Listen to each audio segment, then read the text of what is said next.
Якутский промышленный техникум на 2 недели превратится в соревновательную площадку для молодых профессионалов, будущих огранщиков, ювелиров, дизайнеров и других обладателей рабочих профессий. В эти дни проходят подготовительные работы, готовятся рабочие места, проводится монтаж. Организаторы ожидают более 500 участников с 65 регионов страны. 11 компетенций, из них 6 компетенций юниоры, дополнительная категория. У нас будет 5 компетенций, приравненных к финалу, то есть итоги уже услышим здесь. Сегодня у нас организационно-технические мероприятия, это в основном С-2 и С-1, огранка алмазов, изготовление прототипов и после обеда реверсивный инжиниринг. Сегодня у них в основном это жеребьевка, внесение изменений в конкурсное задание, ознакомление участников с рабочими местами. С завтрашнего дня эти компетенции уже начинают соревноваться. Вовсю идет монтаж и подготовка компетенций с интересным названием «Изготовление прототипов». Происходить будет 4 потока. Это старшая группа, 2 потока и 2 потока юниоры. Соответственно, отбор соревнований по 2 дня.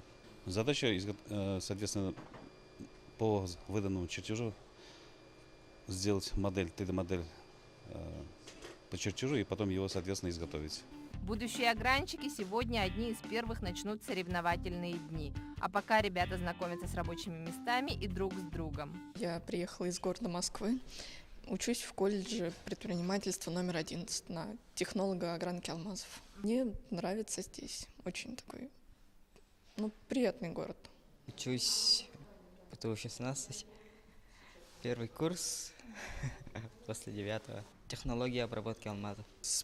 Спокойная работа, умиротворяющая такая. Ты сам остаешься, сам делаешь. Более искусство нужно тебе.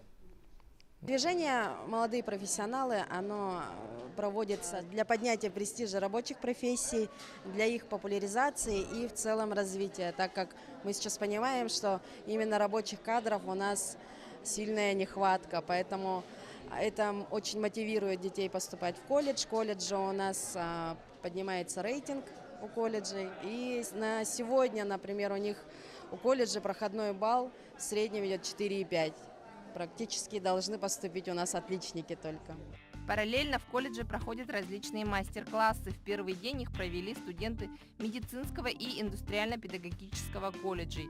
Также в течение 2 недель будут проводиться профориентационные экскурсии для школьников. На сегодня подали заявки более 35 школ.